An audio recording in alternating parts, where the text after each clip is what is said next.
오늘은 4월 15일, 4월의 한 중심에 와 있습니다.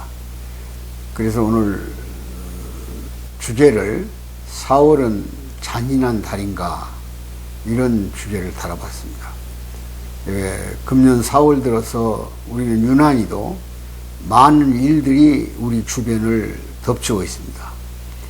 가장 큰 대표적인 일은 지금 우리 시중에 물가가 4% 가까이 올라갔다는 겁니다.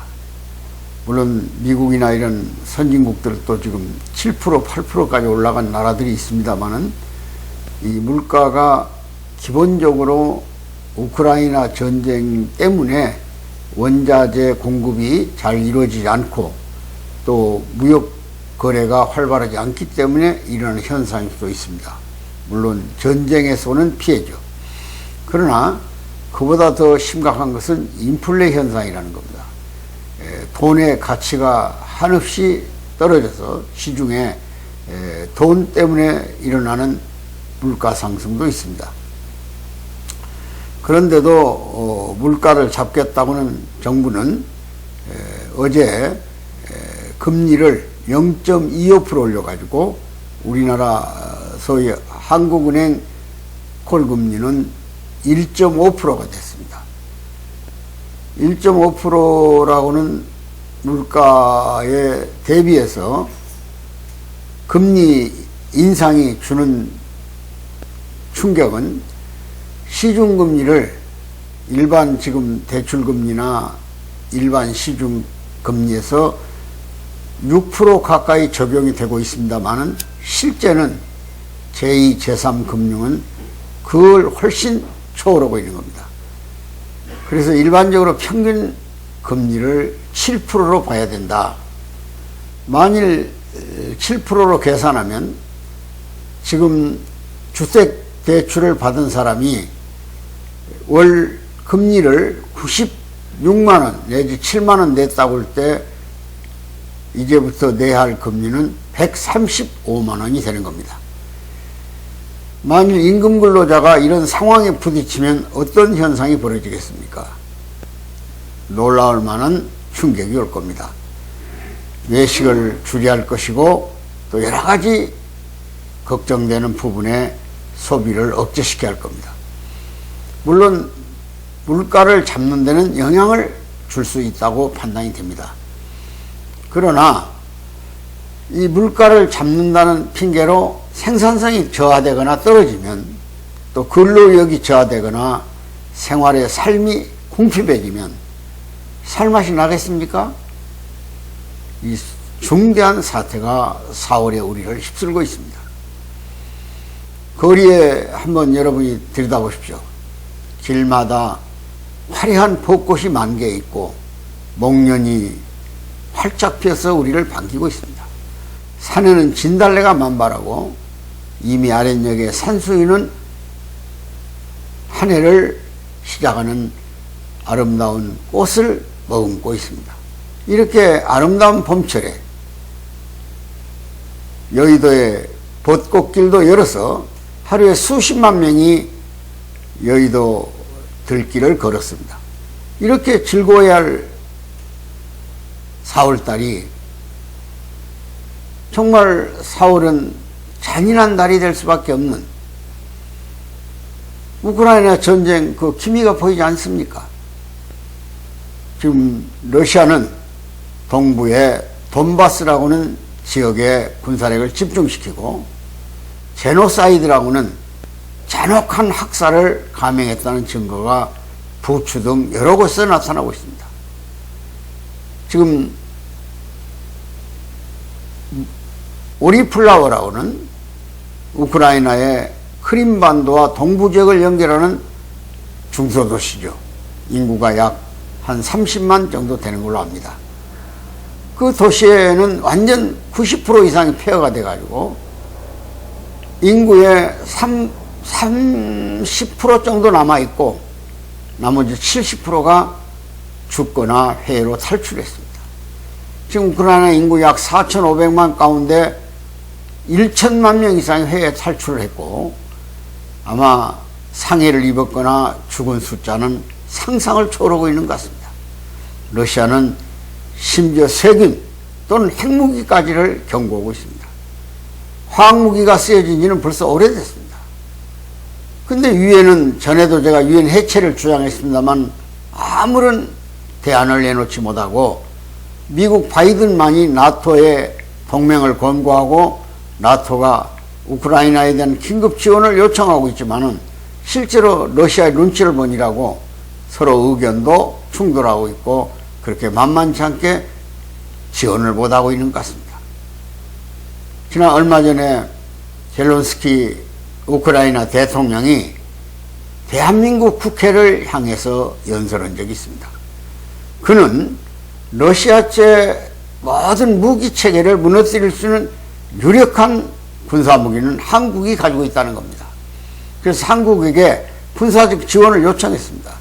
한국 무기가 없이는 러시아 무기를 격파할 수 없다 그런 얘기죠. 아마 그건 뭐 정확한 사실일 겁니다. 한국이 강력한 군사무기를 가지고 있는 나라 아닙니까? 우리가 독자적으로 개발한 수리온 헬리콥터로부터 시작해서 소위 뭐 미사일은 말할 것도 없고 현무 1, 2, 3, 4 그 다음에 천궁 또 천원 이런 미사일들이 우리에게는 있죠. 그 다음 흑표 탱크라든지 K9 자주포라든지 이런 것들은 아마 우크라이나 전선에 도착하면 소련의 어떤 무기도 격파가 가능할 겁니다. 근데 우리 입장은 또 러시아의 눈치를 볼 수가 밖에 없지 않습니까? 우리 인접한 나라고 북한에 자극을 줄 수 있기 때문에. 그래서 제 생각 같아서는 나토에 있는 유럽에 있는 제3국을 거쳐서라도 한국에 무기를 수출해서 그들이 우리가 직접 주지 않더라도 우크라이나를 정말 지원하는 데 도움이 됐으면 하는 마음이 간절합니다. 우리 50년 한국전쟁 때 UN 16개국이 들어오지 않았더라면 우리가 오늘 이 자리에 있을 수 있었겠습니까? 오늘 또 저는 이승만 대통령을 존경한 마음으로 기억합니다. 왜? 그분이 한미동맹을 맺지 않았더라면 우크라이나 얼마나 외롭습니까? 동맹이 없는 상황에서 누가 군사적 지원을 하겠습니까? 누가 총을 메고 그 전선으로 달려가겠습니까? 우리는 지금 한미동맹이라는 굳건한 동맹체제 때문에 러시아, 중국을 뒤바탕으로 하고 있는 북한군의 통일을 막을 수 있습니다. 오늘 북한에 정말 4월은 잔인한 달이라고 북한이 4월 15일 김일성 소위 태양절이라고 합니다만은 110주년 김일성 탄신 110주년 기념식입니다.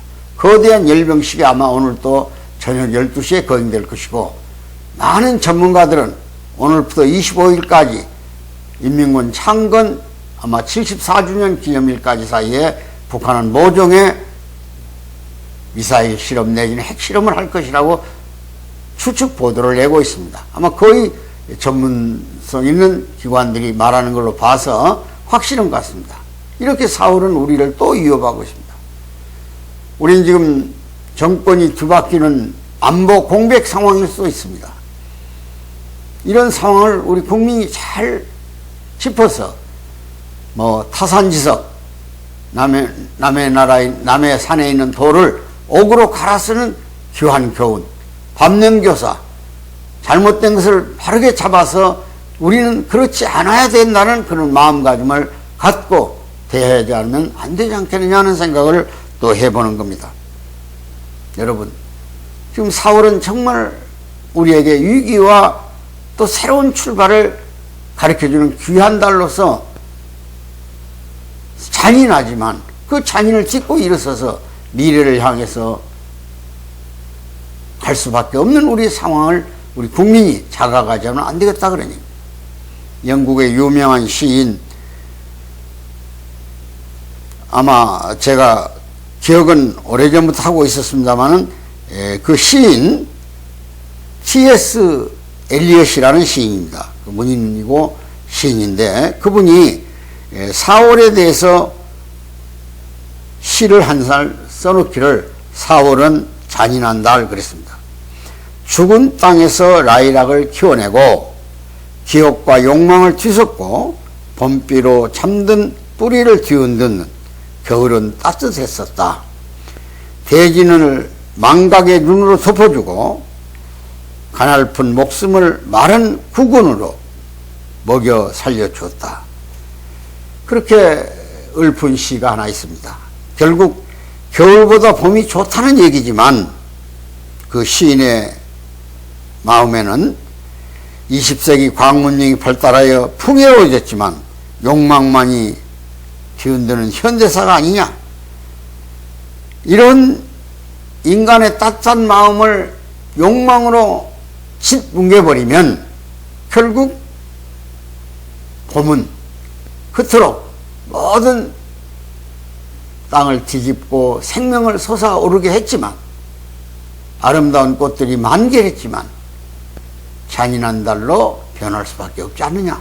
이렇게 시를 통해서 외쳤습니다. 다시 말하면 우리에게 인간성과 따뜻한 정을 나누었던 그 옛 시절을 그리워하면서 우리가 다시 4월이 4월답게 잔인하지 않도록 하는 시급하고 갈급한 준비가 오늘 우리에게 필요하다. 그런 얘기입니다. 우리는 지금 정치에 대한 실망이 대단히 큽니다. 지금 전 정권이 임기를 얼마 남겨놓지 않았어요. 5월 9일이니까 불과 지금 반달 조금 더 남았습니다. 그런데 다수의석이라는 이름으로 소위 검수완박이라고는 검찰에게 수사권을 완전히 뺏어버리겠다고는 검찰을 무력화시키겠다는, 물론 검찰도 반성할 내용이 많이 있죠. 한국 정부 출범 이후로 검찰이 정권의 하순이 돼가지고 얼마나 많은 범죄를 저질렀습니까? 무모한 사건들을 덮어 씌워가지고 국민을 옥죄어왔다는 사실도 부정할 수 없습니다. 그러나 아직 검찰이 기소 수사를 다 가지고 우리의 엄청난 범죄가 행행하는 시대에 부정과 부패가 휩쓸고 있는 거대한 규모의 조직들이 휘둘러대는 시민을 불안케 하는, 나라 안정을 해치는 그런 일들에 대해서 수사할 만한 역량을 아직 갖추지 못했습니다. 그래서 검찰개혁도 단계적으로 이루어져야 할 겁니다. 그런데 많은 언론들의 보도에 따르면 지난 정권의 죄를 덮기 위해서 두려우니까 검찰의 수사권을 완전히 뺏어가지고 자기들의 죄를 면피해보려는 그런 정치적 행위가 이루어졌다면 이건 또 불행한 일이 아닙니까? 또 새로운 정권도 다시는 선진화된 국민의식의 수준에 맞게 검찰개혁, 정치개혁을 단행해 가야 할 겁니다. 초반부터 청와대 이전설로부터 어선하더니 결국 안철수 정부와 공동정부를 만들어서 가겠던 윤석열 정부도 국민의 눈높이에 맞는 인사를, 관연 탕평적 인사를 이루고 있는가에 대해서 반성할 부분이 있다고 본인은 생각합니다. 이런 점에서 좀 더 이 4월을 잘 넘기는 정치적 결단이 요구되는 시대 앞에 우리는 서 있습니다. 거듭 말씀드립니다. 4월은 잔인한 달인가? 물가 폭등에 대한 대비, 인플레이션에 대한 경계, 또 국민의 소비 전략에 대한 마음의 자세, 무역해 먹고 있는 나라가 수출이 둔화되거나 수입이 수출을 능가하거나 또는 모든 생산에 차질이 있어서 노동 세력들이 기존의 정서나 질서를 가지고 대항한다면 많은 기업들이 아마 도산하거나 무너질 겁니다. 노조도 이제 일방적으로 밀어붙인 시대로부터 벗어나야 됩니다. 합리적 노조.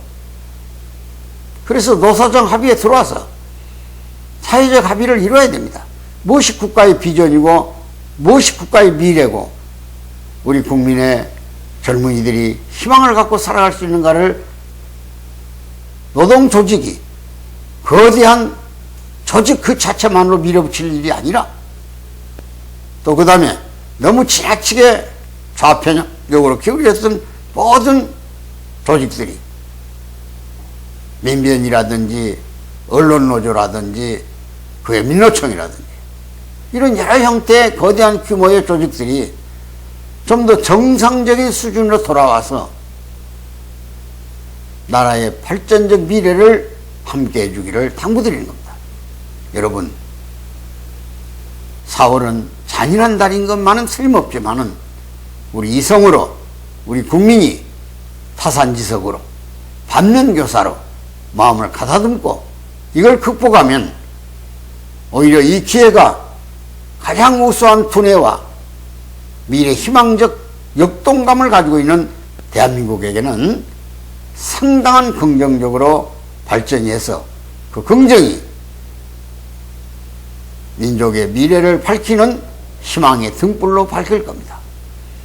저는 지금도 머리에 기억하는 아름다운 정말 예언의 시 한 구절을 생각해냅니다. 그것은 인도의 조그만 고을에 노벨 문학상을 받았던 시성 타고리 1942년 그러니까 우리 해방되기 전 3년 전에 일본에 와가지고 한국은 와보지도 않고 한국을 향해서 외칩니다. 동방의 등불이라고. 미래의 밝은 길을 밝혀주는 아주 희망의 나라라고. 그 등불이 다시 한번 켜지면 세계를 밝혀줄 것이라고. 이런 시를 동아일보에 기고한 적이 있습니다. 세계 사람들의 마음을 모으고 세계 사람들의 길을 밝히고 세계 사람들의 마음을 한 곳으로 모아주는 코리아, 그 등불이 다시 켜질 때 당신이 바로 세계 희망이고 세계 미래고 세계 밝은 빛이라고 예언했던 그 시성의 음성을 지금도 듣고 있는 겁니다. 우리 부디 세범이 왕성한 4월에 잔인함을 극복하고 희망찬 미래를 향해서 달려가기를 기대하는 마음으로 오늘 주제를 4월은 잔인한가, 그리고 영국의 시인 T.S. 엘리엇의 시 한 편을 다는 읽지 않았습니다만 인용해서 생명이 생동하는 그곳에는 사람의 마음만 바로 잡으면 그토록 겨울에 움츠렸던 모든 생명들이 땅을 뚫고 나와서 아름다운 그 자태를 밝혀줄 것이라는 그 희망의 시와 연계해서 말씀을 드렸습니다. 대단히 감사합니다.